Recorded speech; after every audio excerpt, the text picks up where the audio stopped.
We're going live in 3.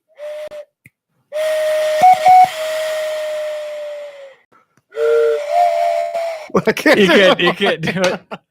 You can't get it done, man. You cannot get it done. It is, let me check. It is October 22nd, 2018. This is Atlanta United FC Weekly, a Home Before Dark podcast. It is a showdown down to the final game. So you couldn't make it happen with that, but Atlanta United held on, made it happen yesterday, and we still hold on in a tight grip with probably like Infinity Gauntlet with like 2 stones maybe right now. Like a grip on the supporter shield. I think race. we're up to 4. 4? I think we're up to 4. What are we waiting for? We only need one more. It's the time stone, isn't it? It's the power stone.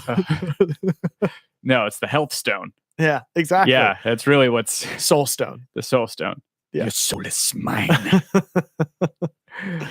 Yeah.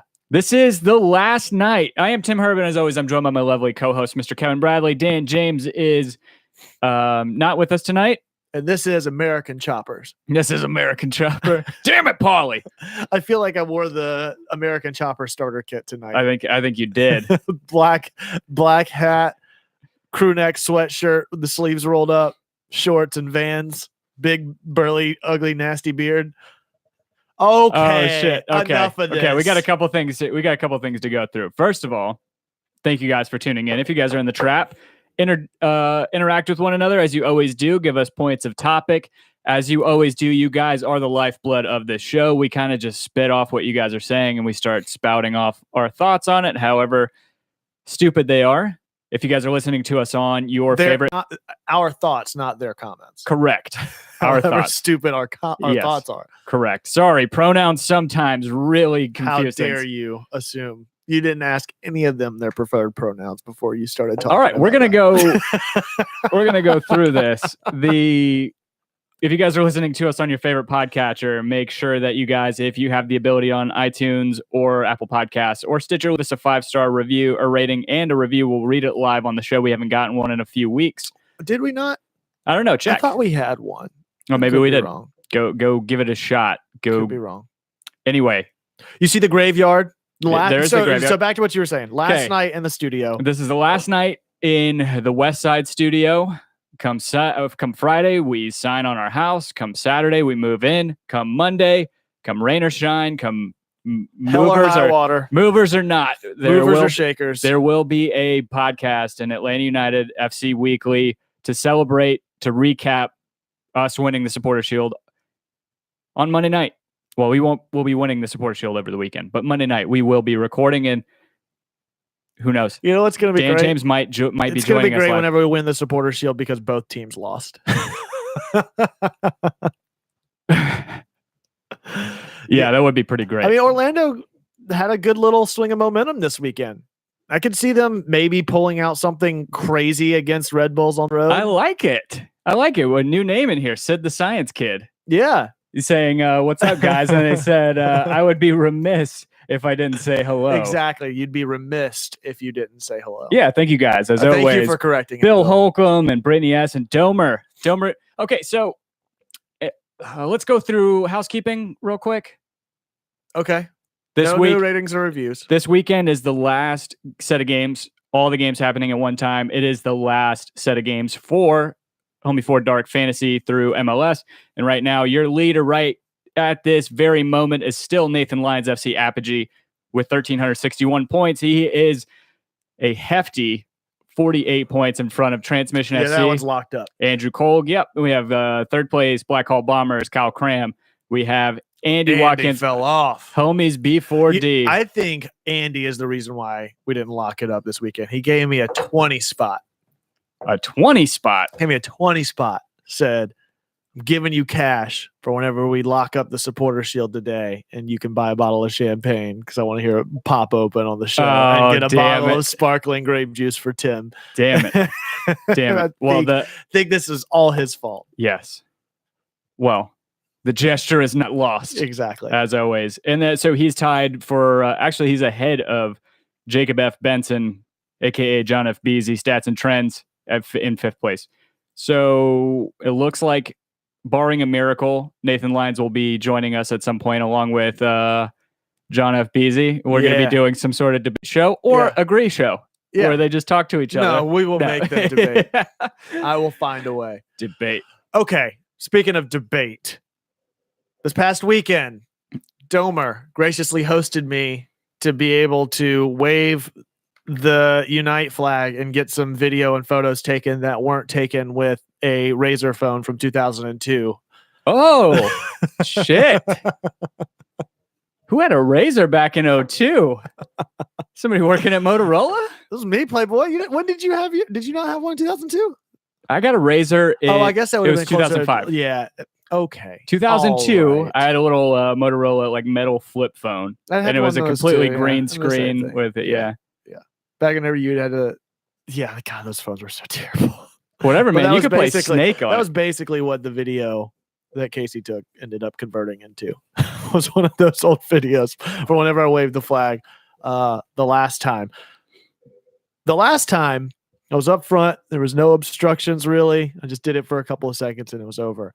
This weekend, went to go wave the flag, and I had to get an entire lesson in how to. It's way more physics than I expected, and I was getting critiqued, and people were trying to be like, "No, just look at me. Don't look at the flag. Just make eye contact." I felt like people were judging me in my most intimate moments. They were talking about strokes, doing long strokes versus short strokes, and not using too much muscle and letting the flag do its thing. But then you got to whip it sometimes.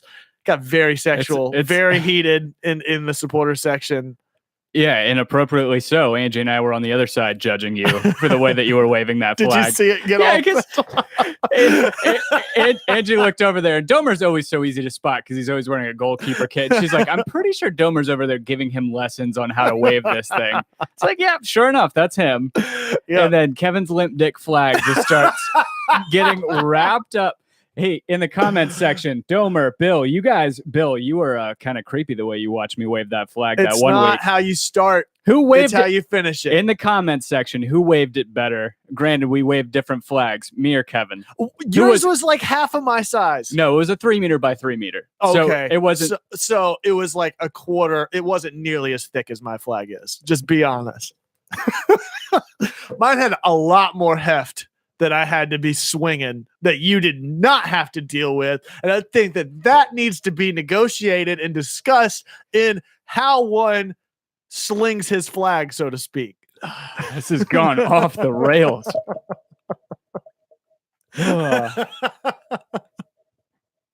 Oh my God. Yeah, exactly. Domer's the 3 meter is so much easier and it has a shorter pole. Couldn't have said it better myself. Kevin Brown, Kevin's flag has mega girth. His girth is his worth. My girth is my worth. This is Home Before Dark. Dear God. No, after dark. This got after dark real quick. After dark. It is almost time for the time change. I see 20-something of you guys watching. Do us a really quick favor. Smash that like button, as those fancy YouTubers call it. But yeah, I had to get it. It was a challenge that I had not expected because you had to juggle a lot of different things. It's the movement and the physics involved with it. You kind of want to use the strength to at the turn essentially to redirect it and then let it do its thing on the follow through. But at the same time, you have to be consciously paying attention to the other massive flags around you to be dodging them. That is one thing. So that's where I got screwed up, was whenever I was kind of getting interference and touching tips with the other flags over that were all around. You know, the most to me, I can, and all joking aside, I completely understand you being up there. We owe DeAndre a massive apology. Oh, that's exactly what I was saying afterward. My bad, DeAndre. We owe you a drink or something. I gave him a sticker or a magnet or whatever for with the Unite thing on. Sweet. But yes, that looks like it poses a big challenge being in the stands for that. But the most stressful thing being down on the front, whenever I did go down there, was the hold the line whenever they're dropping the flag down. And you got to straddle it like you're about to fucking saddle up to play Quidditch or something. It's weird. No, at the same time. So you have Kevin Cheek, yelling at you because you're not cheering while you're trying to not get hit in the head for that split second. Yeah, exactly. Yeah, you have the megaphone yelling at you while you're But either way, it was great. Had a great time out there. It was fun to do that. I got some pictures and stuff we'll throw up on the Instagram. If you have seen the Unite flag and you like it and you want to put it on a shirt or something, we've got some shirts in the shop. Get home before dark / slap. I want to put the long sleeve up there, man. It came out really nice. No, the one you got? Yeah. I like the hoodie too, man. The problem with the hoodie is that it's the American Apparel, and so it's 4 sizes too small than what I thought it would be. But yes. I like it. It's a thin hoodie, which is nice. Joe Johnston, sorry, Kevin and I were both at the tailgate. Well, I was only there for a short period of time before we headed to the stadium. We were a little later. But I feel like all of the tailgates kind of shut down earlier this weekend than they had in weeks prior, where everything.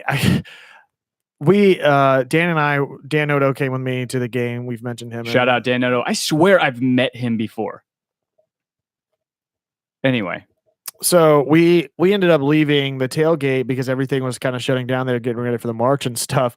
And the analogy that I put was in every volcano movie, like Dante's Peak or Volcano, there's some scene where the truck is just in front of all the ash cloud behind it. That's how I felt like we were moving our way through the tailgates yesterday. Was everything was sort of shutting down behind us as we were just trying to keep pace in front of everything moving through the tailgates. We just didn't. Yeah.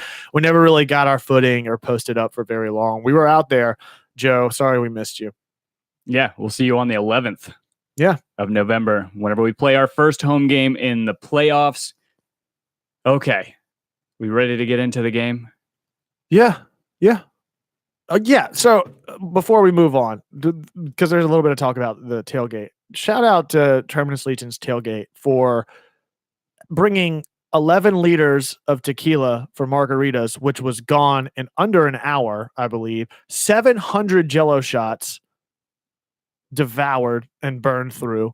I mean, just ridiculous. That's insane. Savages. I'm telling you, I don't do Jello shots. I only do pudding shots. So if you want to see me drink. They did have drunken Oreos out there. Oh, that sounds. It was delicious. How does that work? They do like a vodka cream. Oh, they like take the cream out? Yeah, they take and the then cream mix out. it all up with vodka and then put it back into the. Yeah. Something like that. It was good. Was it double stuffed? Mega stuffed. Ultra stuffed.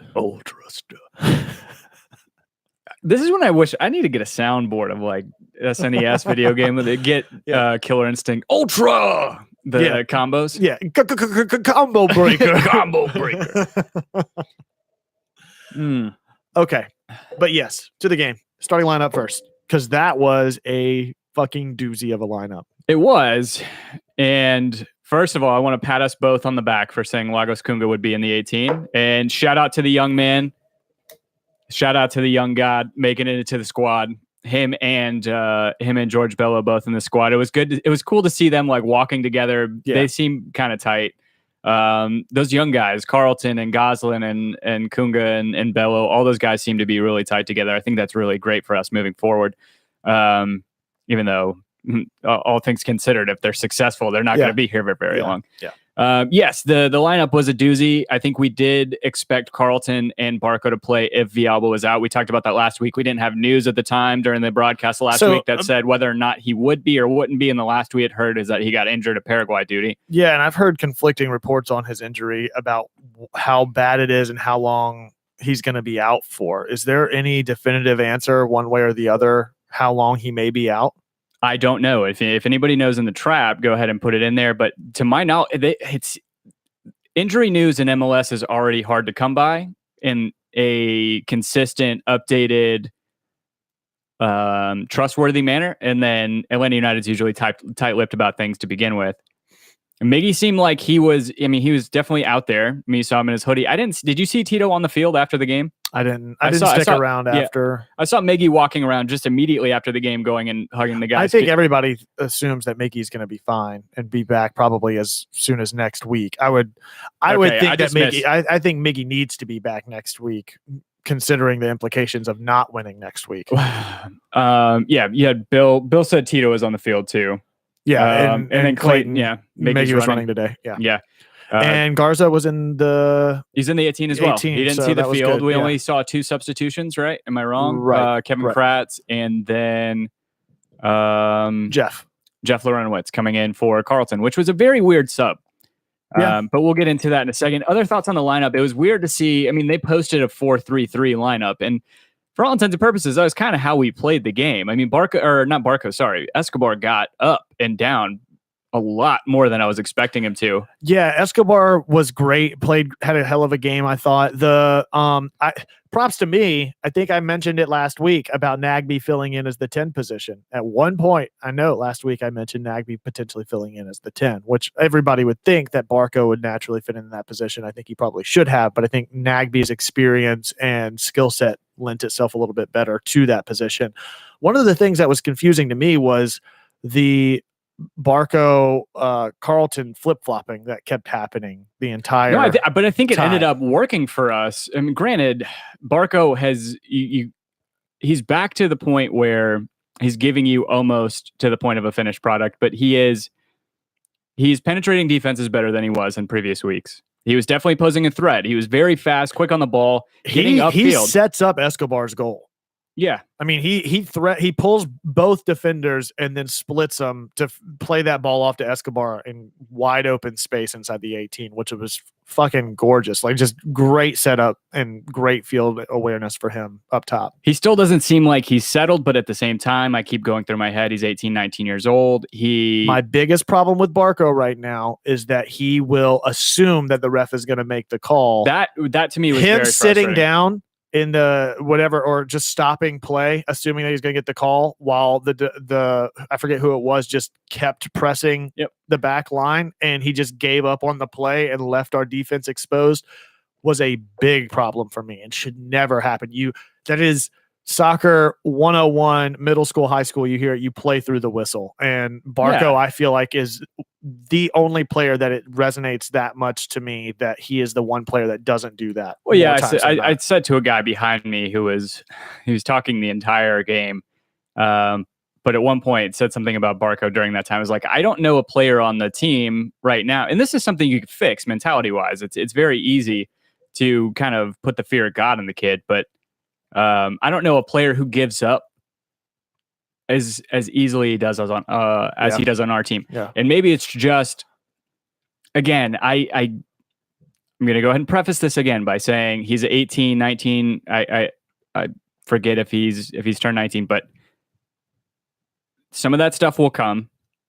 But there is like a lack of maturity or a lack of, I wouldn't say effort, because he seems to give his all, but he gets discouraged very easily. He needs to work on that, his confidence, more than anything. And then also his work rate's fine. It's just a matter of, I think his decision making in the final third is a little suspect sometimes. Right. But again, that'll come with age. Like that's a thing where he's under intense pressure. He's got a lot of eyes on him right now, and he's probably crumbling to an extent because he was playing a lot better in the middle of the season. Last game against Chicago, fantastic, right? He scored that goal as one of his stand-up performances that he had. But his performance, to me, left a lot to be desired. But I did think that it helped switching them around. Yes. Because you had Carlton on the left at first. Mm-hmm.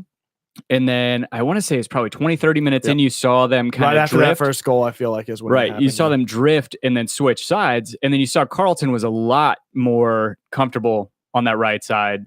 And then also Barco on the left. I thought they played, it made a lot more sense once they made the switch, in my opinion. I think the weakest thing yesterday was a lack of any sort of coherent midfield. Because Nagbe was doing so much in the 10 spot, I felt like the center mid was where all the holes and shortcomings came in Atlanta United, and it ended up leading to a lot of build-up play that our defense was having to react to when they weren't having to do that just a couple of weeks ago, because Nagbe would be a little further back or Remedi there to kind of support. It just, that was something that was glaringly obvious to me, was I felt like we were either too far forward and too far back, and nobody was really holding like the Jeff Lorenowitz role.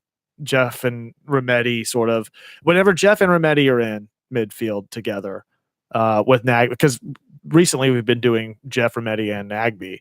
Whenever all three of them are there, Nagby can drift forward, and you've got Jeff and Remedi to kind of hold position in the midfield. Without Jeff in there, I felt like Remedi was kind of left to do a lot, and he did do some really great things, but he also got burned a couple of times, and our defense ended up having to do a lot more to react to things than they had been in weeks prior. No, I agree with you. I think yesterday was kind of the audition to see if he can hold his own as a number 6. Yeah. And I don't know that he can. I think he's better suited at, we've said this previously, that I think that he is a better playmaker than is somebody like Jeff Lorenowitz or say like Carmona last year, where he seems to have a better nose for offense and playmaking in that regard. But while he is a bulldog and he is on the ball and he plays defense pretty well for the most part, he seems to leave gaps open whenever he's playing back there by himself. It seemed like that happened a couple times where passing lanes got kind of gashed. I mean, there were a couple times where we got really caught out, but we did. I think he needs a partner back there. I think it really, if we're going to play a 4 back, you need the two in front of them. Like you said, either have Lorenowitz drifting or staying back for Remedi to go forward. Or yeah, so Bill's got a really good point. Remedi didn't get burned more than Jeff. He just didn't have a Remedi to cover him like Jeff does. Again, back to that point. Whenever they're both there, they can both sort of recover for each other because there's not such a big gap that they have to sort of play in space to handle. Brian, I think everybody had a sigh of relief there. The biggest oh shit moment was the almost own goal by Parkhurst. He takes that deflection to try to play it out, and Guzan makes a quick reaction to get it out. That was a hell of a save. Yeah, it really, really was. He kind of saved the game for us yesterday. I mean, we would have been down 2 points to Red Bulls if that would have happened, right? Yeah. I was really hoping that Red Bulls would end up drawing. They were locked up 0-0 up until the 70th, I think it was. Yeah. Whenever they put in scored a PK. Yeah, that's a bummer. Yeah, it definitely was a bummer. So back to all right, let's go back to the old school. Positives and negatives. Let's start with negatives first. So that we can kind of go on to the positive as we go into the preview for Saturday. Negative was that Chris McCann replaced George Bello when George Bello was trending in an upward momentum, and I don't know why.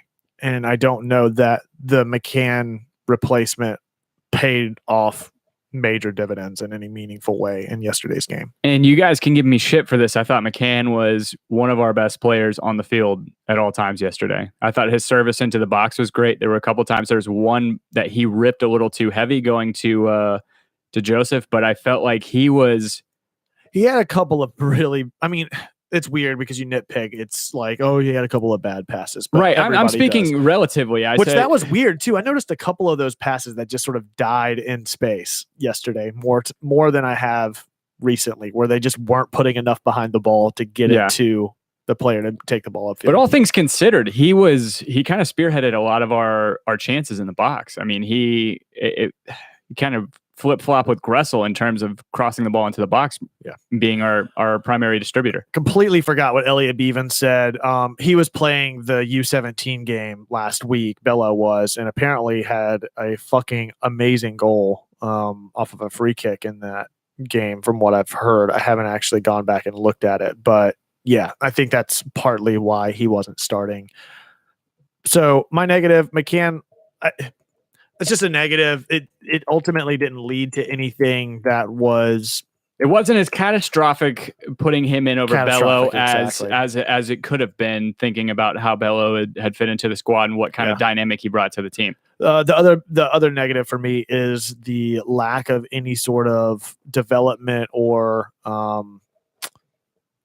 consistency in the midfield with that lineup the way it was set yesterday, which I talked about briefly, where I just felt like it was either completely on the offensive side of the ball or completely on the defensive side of the ball. There was no midfield to be seen.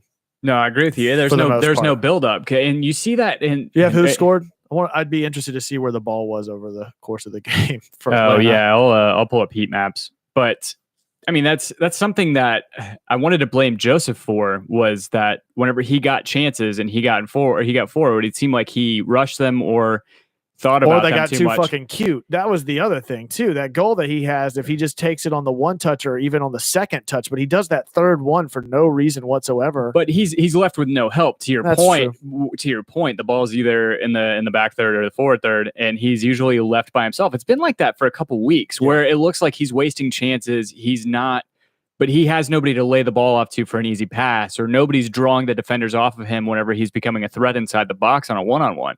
And it's kind of tough for him. You know, one of the things that I did see that was a welcome change was that players like Escobar and Carlton and even Nagbe was wildly off target. You could see what he was trying to do by trying to take the one touch on the outside of his foot. He just didn't connect with it the right way. But Carlton has a great fucking one touch on it goes just over the top right post. Oh, yeah.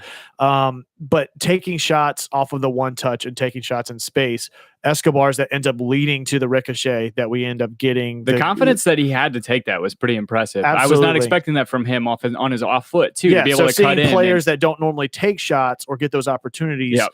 Hopefully, we see that trend continue in a meaningful way. That I don't want to see every player taking shots from outside the 18 every time they get a possession, but I think that's been a consistent criticism of this team is that some of our skilled players aren't taking shots when they should be, and they have opportunities to.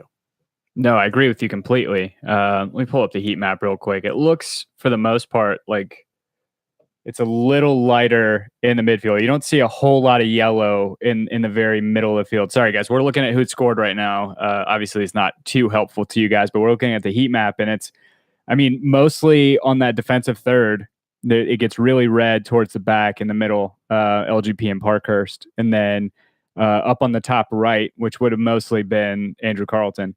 But yeah, for the most part, the ball kind of stayed away from the middle. So here, let's do this. Select Nagbe, Gressel, and Remedi, because those are our midfielders in theory for the game yesterday. And I want to see how far up their touches were. So Remedi was definitely all over the place, more so than others, and was more on the defensive side of things.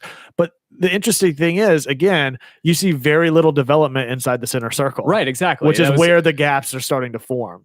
And that's what you miss whenever you don't have somebody like Tita or Miggy in the lineup. Right. And for him to be able to create, be able to cut in, cut out, and be able to create space, either going outside. See, this is why we need a producer for the show, to what everybody's talking about. Something that we can cut to what we're looking at on our screen so that you guys can see it too. Yeah. We try not to do it often, but every now and then we need to reference these things to make sure we're not completely full of shit. So yeah, Escobar was the stand. So Escobar was a big standout for me. Okay, yeah. negatives. Back to negatives. The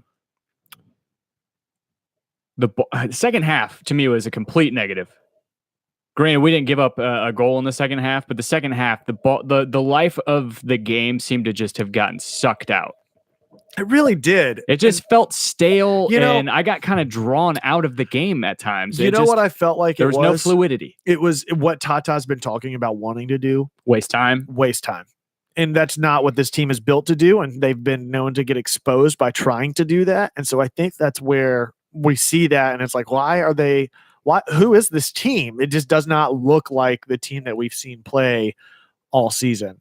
Yeah. And so I don't know where I stand on that. Obviously, it proved successful yesterday, but I don't see the point in just wasting time for the sake of wasting time, especially against a team like Chicago, who you could handily beat and just keep your foot on the gas. There was no reason to do that. If you're playing NYCFC on the road in Yankee Stadium, okay, I'll concede that if it doesn't pan out, it doesn't pan out. That makes sense.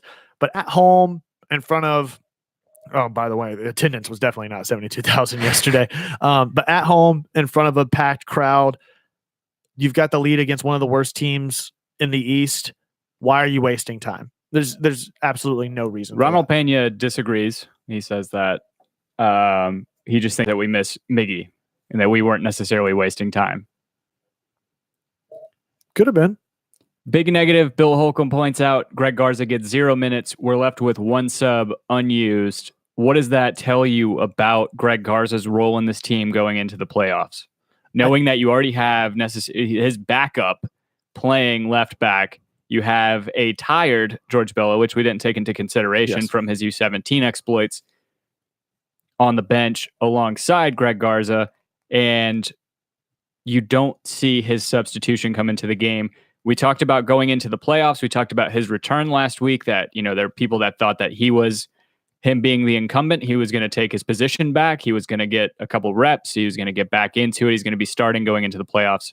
I think that Garza's role is contingent on what your plans are with him moving past this season.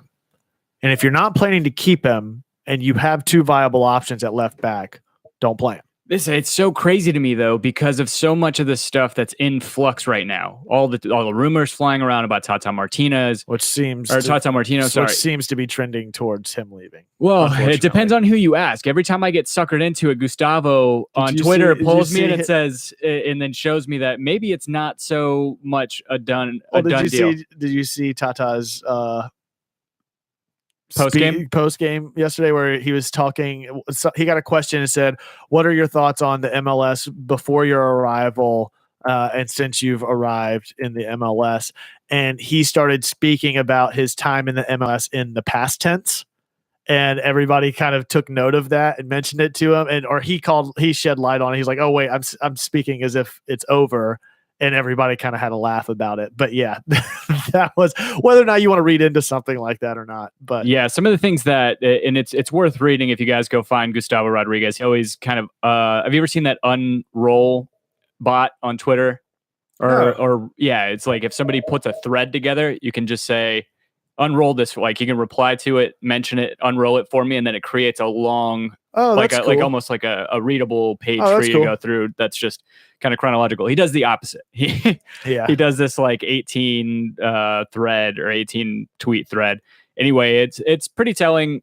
He's kind of just going through the translations of the all Spanish press conference after the fact, and how they were asking him about his future plans in Mexico, and his translator stepping in, and Tata's like, "No, I can talk about this. That's fine." He's coming in and talking about it.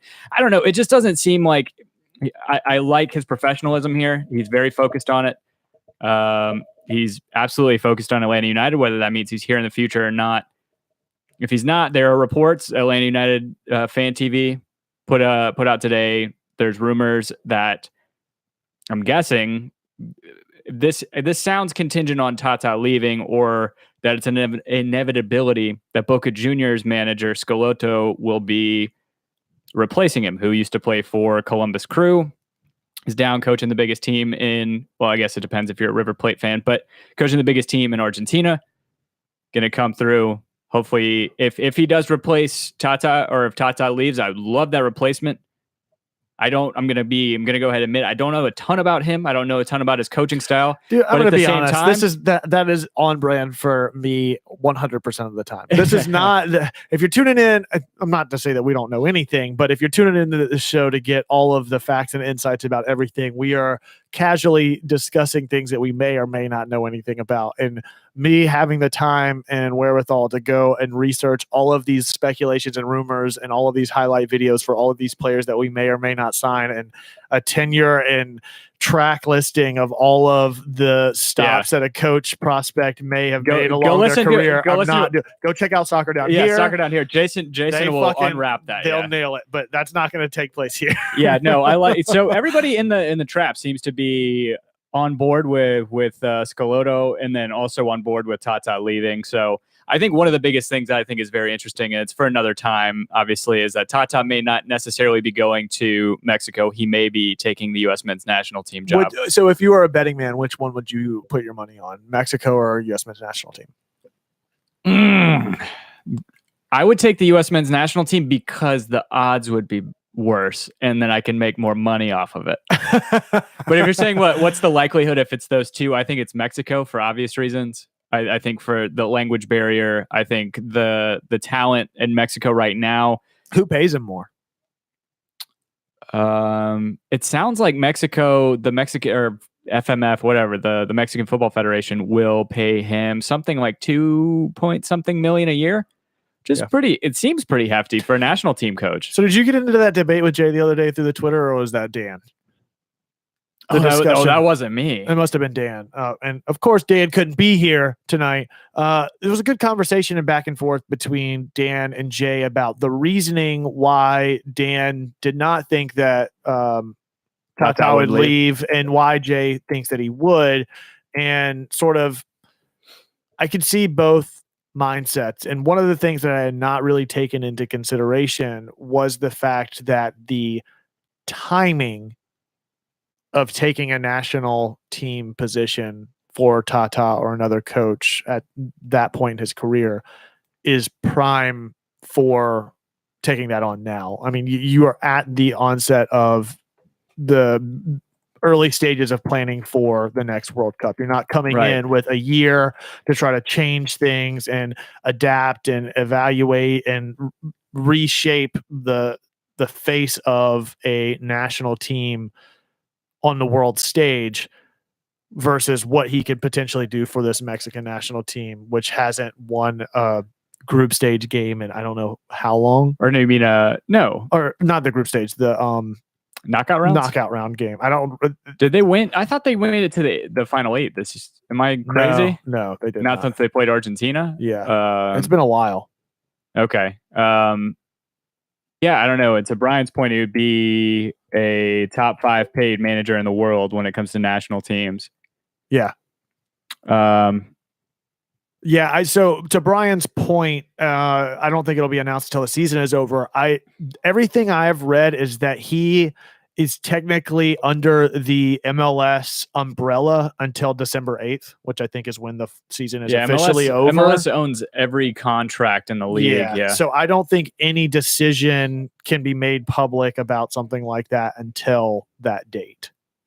Well, hats off to him. If he wants to go win, he's only 55. He's kind of in his prime years when it comes to managing. He's already got a pretty hefty track record behind him. But yeah, I don't. So Brittany, I don't think it's going to happen after Toronto. I don't think it's going to be announced until after the season is officially over, and I think that's the right call.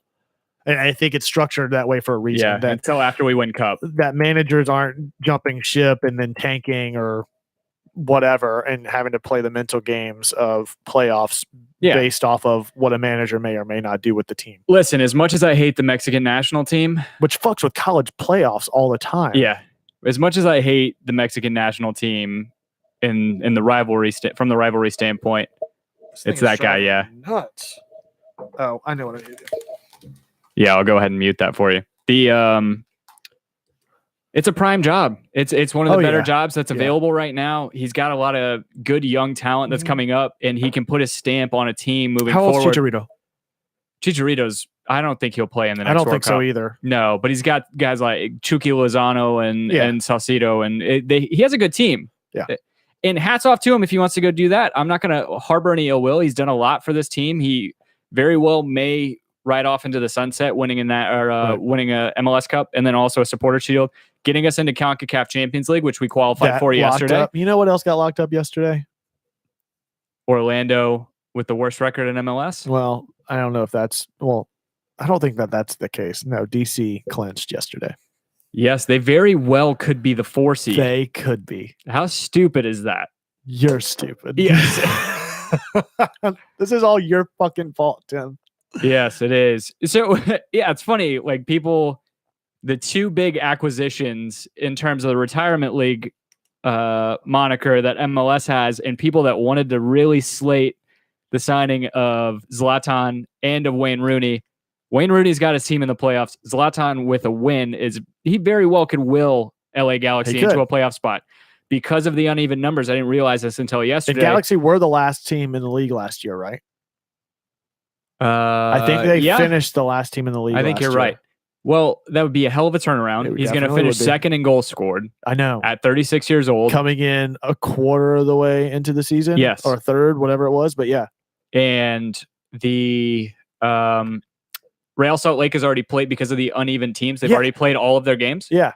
I don't know how that math works. I was trying to figure that out last night. I was like, how are they the only team at 34 right now? I don't know. I dare not figure that shit out for the life of me. But yeah, a win this weekend for Galaxy and they're in. Yes. That's crazy, right? Yeah, it definitely is. You're talking about that is the like retirement team. Who has meant more and had a bigger impact for the team as a signing, Rooney or Zlatan? Uh, For me, it's Rooney. That's tough. Yeah, because I think they both have brought that same winning mentality to the team. I mean, because you saw like there. I'll take it back. Rooney did. Rooney has had a bigger impact. And I don't think it's just a matter of points and standings either. I think looking at the cohesion on that team and on that offense, particularly between him and Acosta and what he's done, I think for me it's not the Rooney show. Like I feel like it's the Zlatan show over at Galaxy. I will watch. I've been watching the Zlatan show for the past 10, 15 years, whatever it is. I will tune in. I get it, man. You know what? I see them, if they can make it into the playoffs, being a really hard out for anybody. They have guys that can. You saw yesterday, their main three attacking guys all scored between Zlatan, Alessandrini, and Ola Kamara. They all got a goal yesterday. They took out Minnesota and primed themselves for a playoff berth. What do you think about Bill Holcomb's point? I think Rooney's getting a lot of credit for outside factors. They were on the road so much before he came and so many home matches after.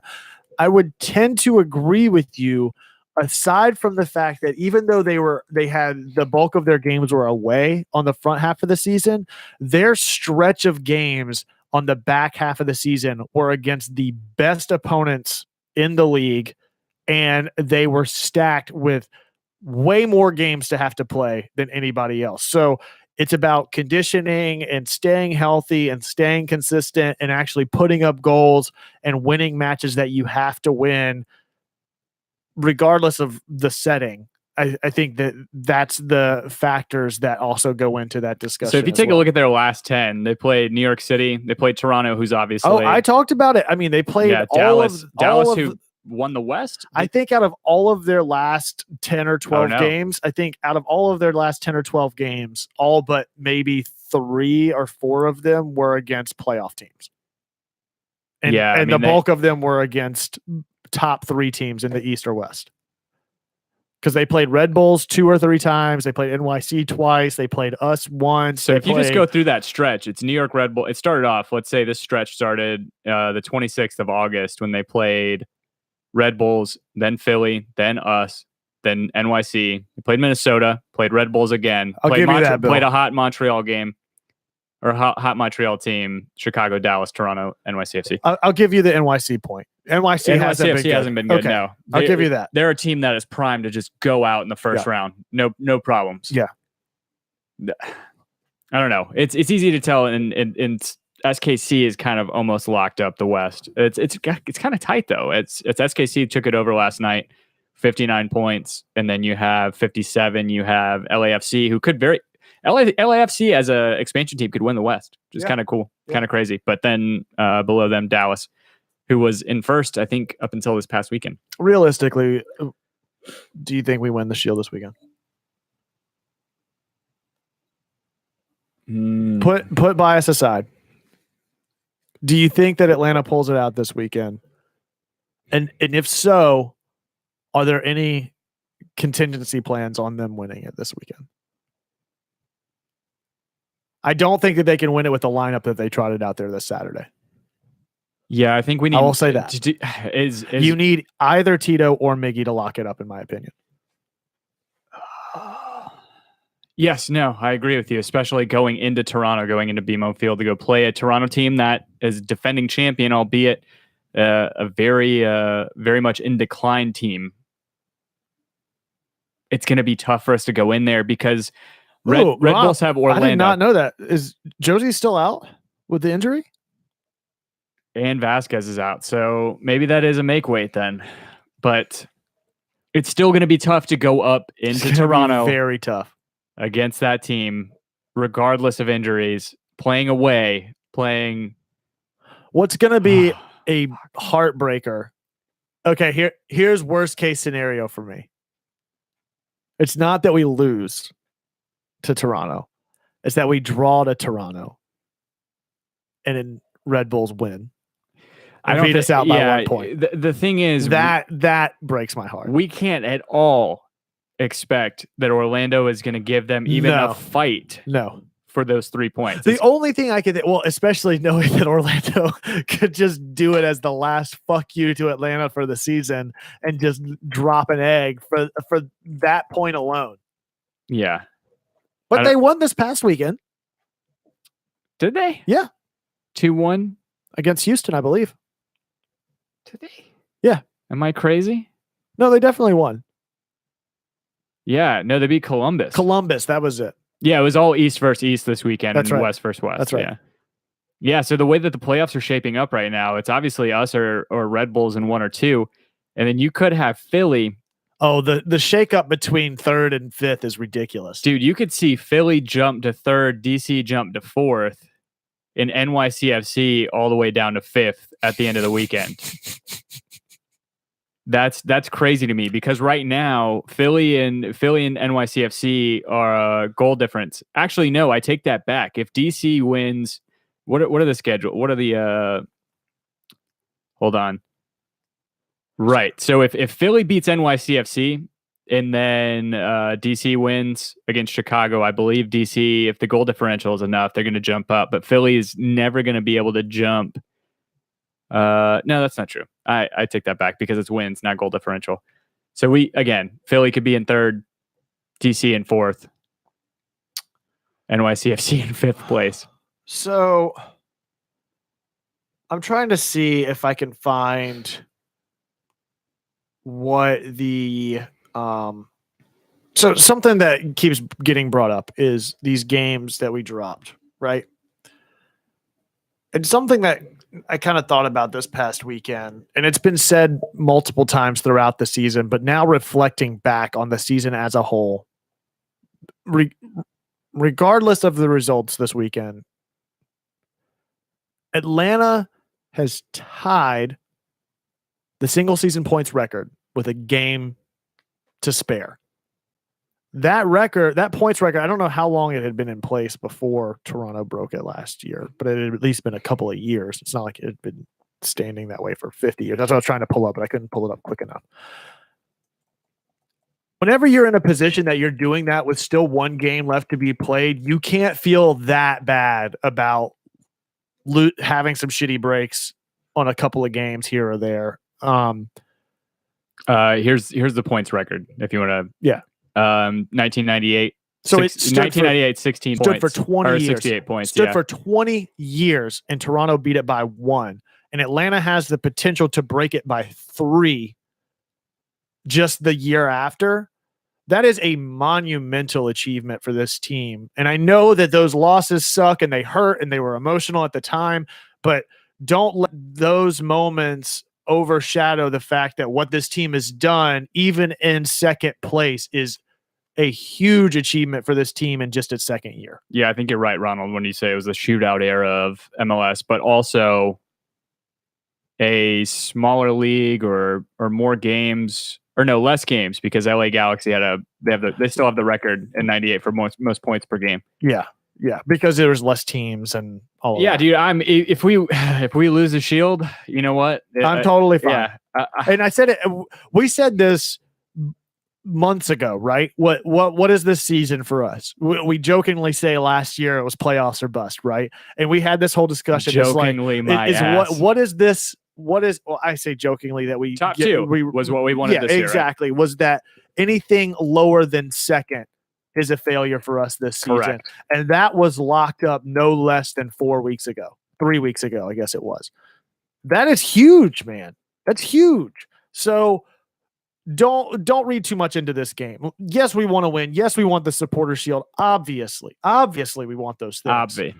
But this team has done so much, and I think we're in a great position going into the playoffs right now. We've got some players getting healthy. We've got some players that weren't really in the lineup or showing out that are proving to be viable options, like George Bello is right now for this team at the right time, at the time we need him most. So Toronto be damned.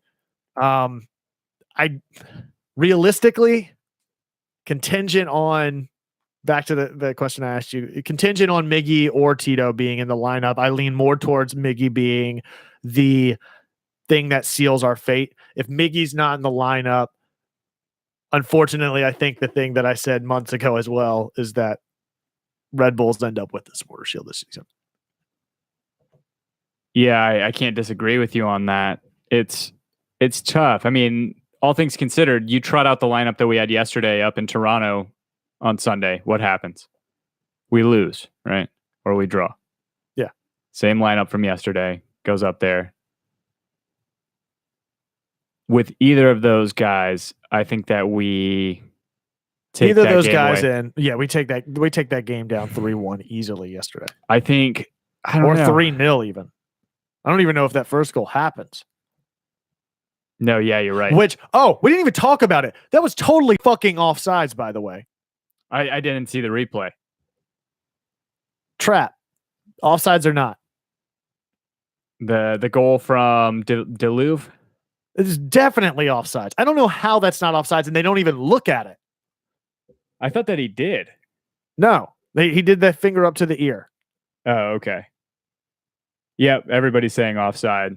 Did I say offsides? Is that why you're... Yeah, okay, fuckface. I get it. Okay. That's why it was all caps. I thought he was just excited. I knew what he was saying. I said it, and I'll say it again. Was it offsides? Hey, at least the stadium announcer calls it the MLS, which we know is a no-no, at least among MLS supporters. What do you mean? Because it's not like the National Basketball League, the National Football League. It's not. Okay. It's not the Major League Soccer. Okay. Yeah. I didn't know that. Yeah. Well, I didn't notice it. But yeah, he says it. He says it all the time in the MLS. All right. So what do you guys think? Do you think no matter what? So Bill Holcomb, my prediction is as bad as my flag waving. Okay. So you think no matter what, there's no contingency on this game this weekend, that Atlanta is destined to win out this weekend against Toronto on the road, regardless of whether Miggy or Tito are in the game? Be honest. I don't know that I can confidently say that. Yeah, I can't say that either. Like, confidently say that we'll get the win. We've still never beat Could Toronto. we get a draw? Yes. Remember, we have never beaten Toronto. We've drawn them twice or 3 times now. We are the team of destiny. Right, Elliot Beaven. I agree. Atlanta is the best away team this season. How many of those games this season were we without both Tito and Miggy in the lineup? Yeah, probably none. I don't know that there were any. I can take solace in the fact that Toronto have been in a terrible run of form lately. Oh, Bill Holcomb. We never beat anyone until last year. Yes, it's very true. It's very true. But in their last, let's call it their last 5 games, they have 1 win, and it was against New England. Very downtrodden New England team. Well, that's a good trend for us. I mean, even if you go back further than that, I mean, in their last, So they have 2 wins or 3 wins in their last 10 games. Who's their last 5 been against? Their last 5: Montreal 2-0 loss, DC 1-0 loss, Vancouver 2-1 loss, New England a 4-1 win, and then Red Bulls 2-0 loss. Those are all so Red Bulls, great team. DC trending really well. Montreal had been trending well. Vancouver are how many of those were on the road? Out of the playoffs? Sorry, or how many of them were at home? I just exited out of it. They had, let's see, 3 out of those 5 were away. So they only had 2 games at home. They won 1 against New England, lost the Canadian Cup against Vancouver. You can spin it any way you want to. My biggest point is that I'm not as confident to just, if I had to go take $1,000 and put it down one way or the other, I don't know that I could confidently take that $1,000 and say, yes, Atlanta wins. I like knowing if Tito or Miggy are playing. I like Ronald Pena's positivity here. We've never played Toronto without Josie. So it's very true. Let's take that for what it's worth. We didn't even talk about positives from the Chicago game. I know there weren't a whole lot. What did you think about Andrew Carlton on the field? Carlton, I thought was great. Yeah. I thought he had a great game. I thought comparatively, I thought that he played really well. Tata said Miggy most likely won't play Ronald Pena. And Domer says, in his opinion, Tata goes for broke, throw it all forward, super aggressive offensively, and rely on Leary and our back 3 or 4 to hold. I am down for that. I totally am. Throw caution to the wind. You really don't have anything to lose. Dude, go out there, get up by 2 goals in the first 30 minutes, and then you just fucking contain the second half. Yeah. I know this Toronto team. You have team, the talent to do that. Yeah, this Toronto team in the games that we've played against them, I feel like as we've been more aggressive, if you look back at last year, the first game we played against them up in BMO Field, Tito just bulldogged his way into 2 goals, just playing physical and playing like aggressive with them. Yeah. Yeah. Touche. We did win a game without Miggy and Tito yesterday. I do like the discussion though. Who's better, Chicago or Toronto? I think Toronto's probably a better team in my opinion. Without Josie, I don't know if I would say more talented team, sure, but in terms of their form, I think that Chicago's been in a better run of form lately. How weird is it to see Schweinsteiger all the way back on defense now? Yeah, he's been playing that kind of makeshift center back all year. Yeah, he's just played sweeper now. Yeah, it is very weird to see him. He almost got caught out a couple times. Did you see whenever that second goal got scored and he just stood in the goal? Yeah, he laughed. Yeah, he laughed at that. He's like, "Oh fuck. I'm retiring next weekend." That's exactly it. Yeah, no, I think that Chicago's a better team at this point. At least this season, their run of form has been better. They're Justin Hazari, a new name in the trap. We don't know if Tata's leaving. That's been a big talking point for everybody. We won't really know definitively until the end of the season on December 8th that we know. Yeah. Oh, that's tough. Any other positives to take away from the game? Got the win, man. Yeah, got the win. Locked up Champions League. Yes. Which that shit. Liga MXs were coming. We're taking that crown next year. Champions League is coming to Atlanta, and then after that, whenever we end up getting our foray into Copa Libertadores, once that actually they start accepting American and Mexican teams into that, we will take that home as well. We'll take all your trophies. All your trophies are belong to us. Even though we can't win US Open Cup. True. But next year, you're going to see Lagos Kunga. You're going to see Andrew Carlton. You're going to see George Bello. No, that's right. You're going to see Chris Goslin. Yeah. Maybe. So what were we talking about just a second ago? I forgot. What the fuck were we just talking about? Oh, positives. The final positives. Jesus.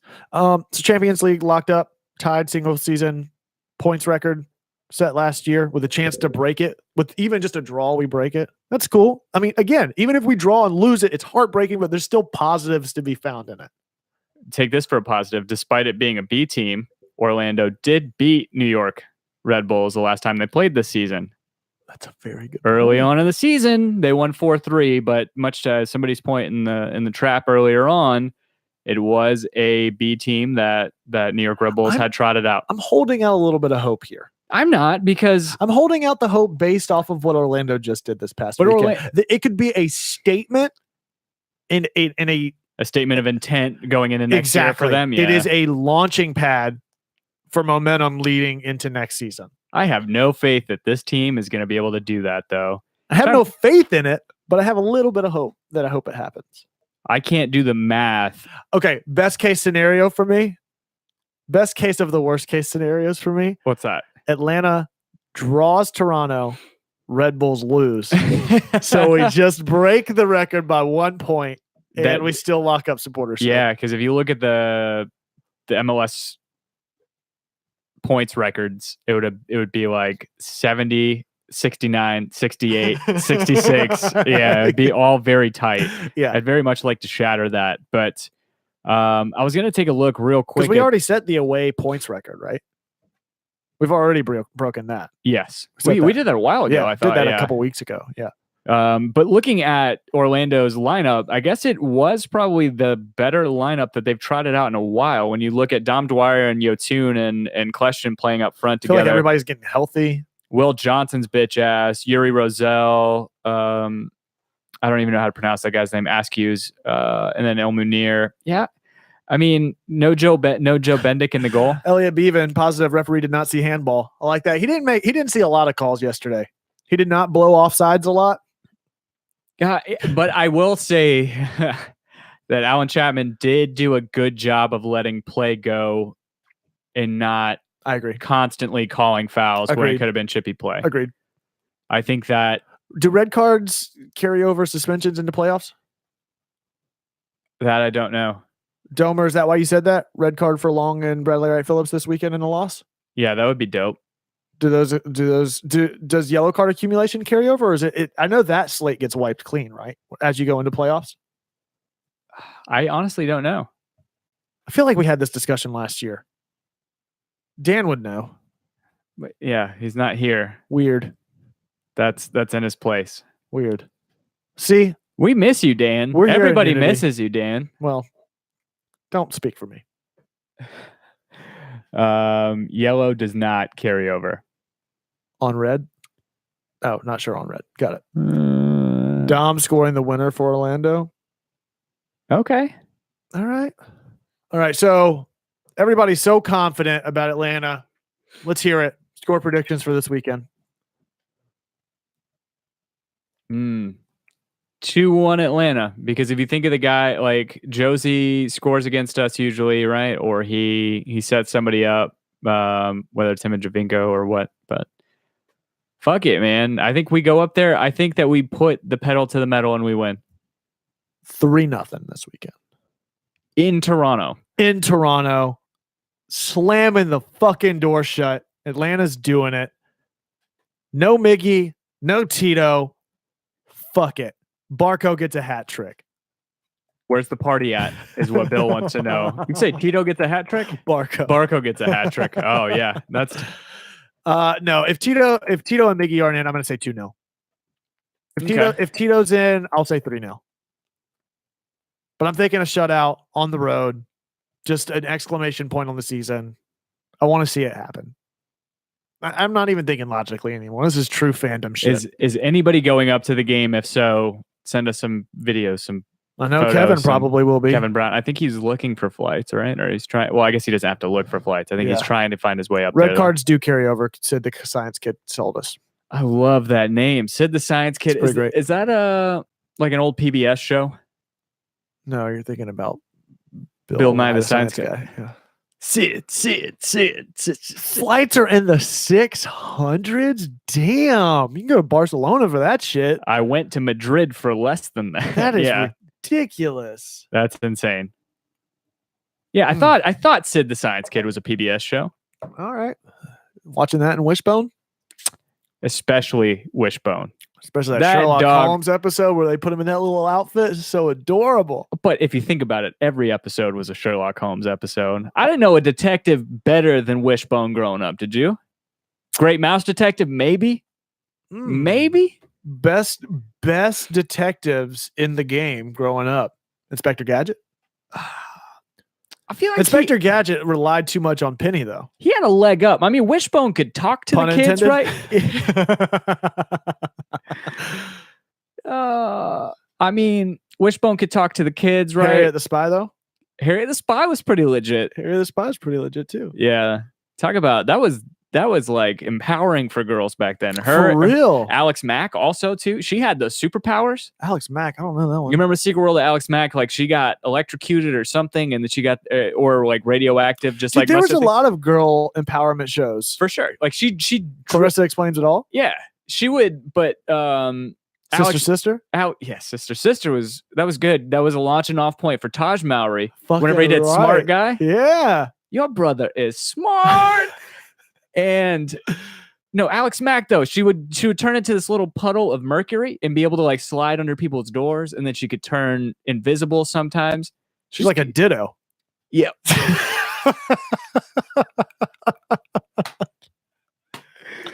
All right, real quick. In the trap, greatest kids detective of all time. Oh, Huey, Dewey, and Louie. Chippendale? Okay. Chippendale's Rescue Rangers? No, I think that was DuckTales. Huey. He would do it. Yeah. That was. But Chippendale. That was Scrooge McDuck's kids. Weren't they detectives? Darkwing Duck. Case closed. Was he a detective? Yeah. I don't even remember. He's like a crime fighting detective. Okay. He's like the duck, like an anthropomorphic. I mean, are you gonna duck version of do Batman. we write off Scooby-Doo entirely? Mm.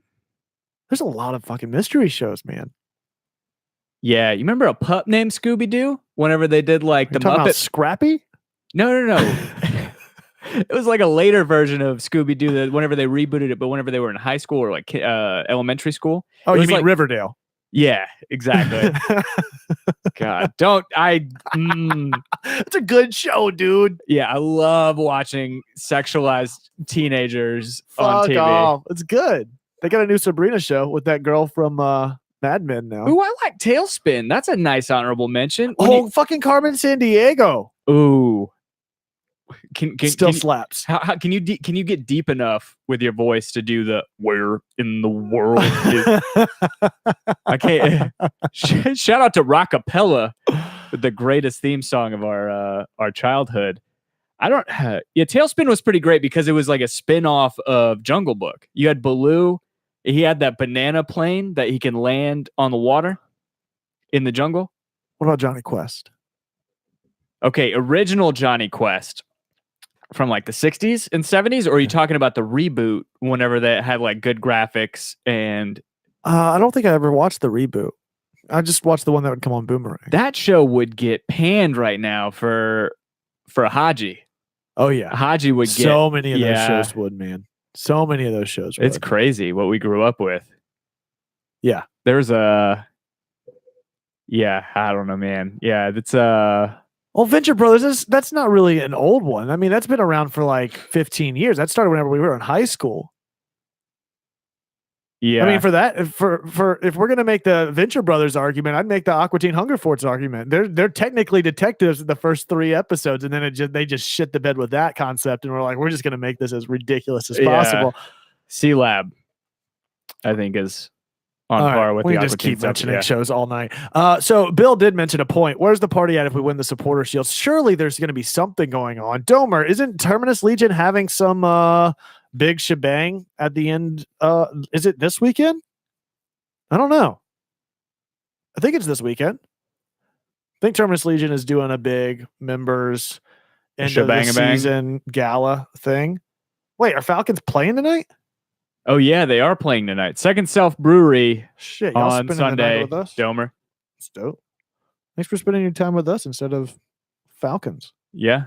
Hopefully Calvin Ridley got a touchdown from Matt Ryan. I need that for my fantasy league. I mean, Falcons ain't really playing for much anymore anyway, so there's that. Okay. Right. Score predictions. Did anybody throw any in there? We were talking about we did. it. We got some in there.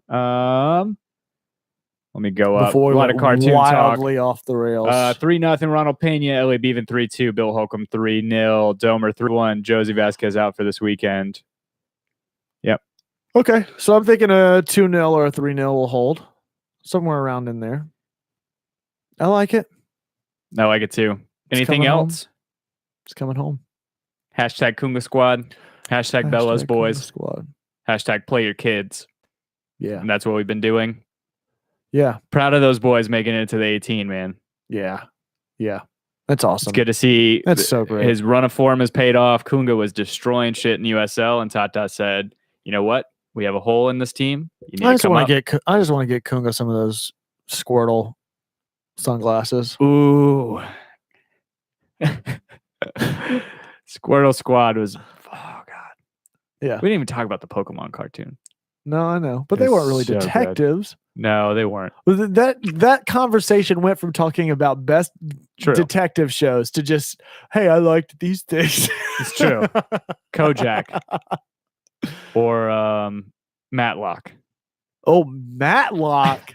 No. I'll do you one better. Murder, She Wrote. Game over. Game over. How many kids unintentionally watch Murder, She Wrote after WWF Raw every Monday night on USA in the 90s? It'd end with a cliffhanger, and then all of a sudden you would see Mary, or whatever her name was, typing on her typewriter. Betty White. Yeah, I don't think that show would have been way different if it was Betty White. And think about if Don Knotts would have done Matlock instead of Andy Griffith. Oh my God. Don Knotts, the only man in history that can never make a crank phone call. Yeah. All right. So thank you guys for checking us out. Angela Lansbury. That's it. You got it. Yeah. Hasn't made a comment all night. Comes in with Derek the knowledge. Rushing in with that comment. Oh, geez. So if you want to get your Unite shirts going into the playoffs, check out gethomebeforedark.com/shop. Find us on Twitter, Tim. You can find me at Tim Herb. Find Dan at DNJMS. Find me at the architect at the_ARC. Number 1 TECT. Collectively at Home Before Dark. That's before spelled B and the number 4.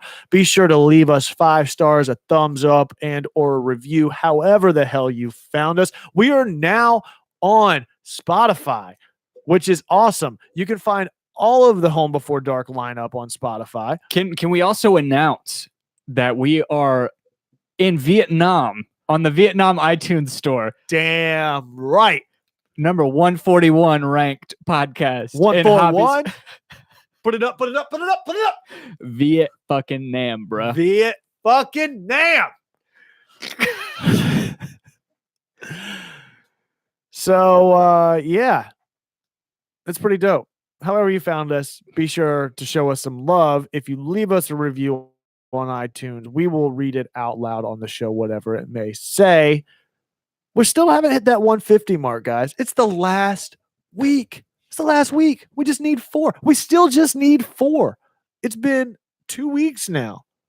2 weeks, and we can't get 4 new reviews. I know everybody in that trap hasn't left a review. I know it. And if you all have, I know all your parents haven't thrown a review. You haven't gone and grab your auntie phone or your mama phone and go slap 5 stars on Home Before Dark Podcast Network or Home Before Dark Atlanta United FC Weekly. Our homies over there, unrelegated or Mills Has Friends. Go do it. And then I just have this for you guys, all of our friends in Hanoi. Let me see. Oh, shit. You've done. Fat finger. I love you guys. Wait, no, not that way. Not that way. Not that way. That's. Chúng tôi yêu các bạn. Can you translate the entire show now?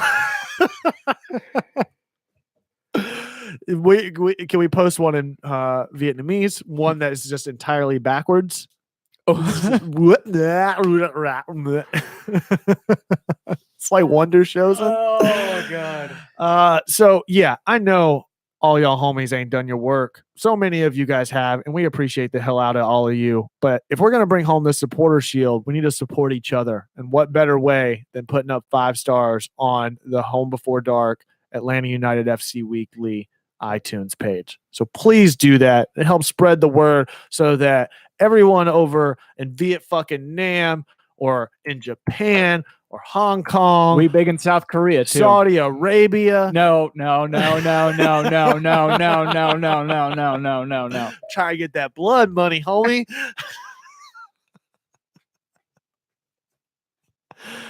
Over in Turkey. Fuck. That's a heavy way to end this episode. Yeah, well, you gotta do what you gotta do. Gotta hustle out here in them streets. So thank you guys so much, however you found us. And thank you for showing up. All of you guys that come out in the trap every week, you make this a hell of a lot more fun than it would be. Either way, it'd be fun nonetheless. Sitting beside you, Tim. I'd be remiss if I didn't say how much I enjoy this every week. Yeah. It's even better without Dan, I think.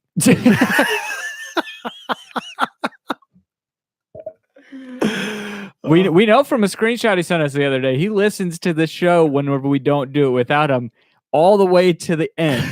So he heard that. And Kevin said that, not me. I just want to get to the point where somebody does a Joe Rogan meets Joe Rogan version of what we do. Oh, God. Yeah, that'd be pretty great. That's when we know we made it, right? Yeah. Okay. All right. Thank you, guys. We'll cut this shit out. Dan's definitely alive. He's just super busy, as we all get from time to time. He's got a big deadline tomorrow. And a big deadline, too. He's got a big deadline, as always. So be sure to show him some love on Twitter. And we'll see you guys next week in the new digs. It'll be exciting. Yeah, celebrating the supporter shield, going into the playoffs, going for that cup. Shutting it down tonight, man. It's kind of taking inventory. It's like that. Whenever I walk out of the studio tonight, it'll be the last time I walk out of these. It's like walking the halls of high school one last time. Just fist pump as I go through the driveway whenever I walk to my car tonight. Try not to get shot. Yeah. Well, looking forward to that Central Heating and Air at the very least. Oh yeah. That'd be great. And then that blank spot where that Clemson national title plaque used to be. Oh, don't worry. There'll be another one this year. There'll be another one soon enough. Clemson actually took him playing a ranked team it was to good. play. It was good seeing you guys. We appreciate Clemson actually looked good this weekend. Played NC State. Played like a ranked team against a ranked Are team. we That's rolling good. into the national or to the NCAA hour? This is College Football Weekly, Home Before Dark podcast. And Auburn sucks. Bye. All right. Thank you guys. We'll see you next week. As always, be home before dark. I don't know, but what do you say about Canada?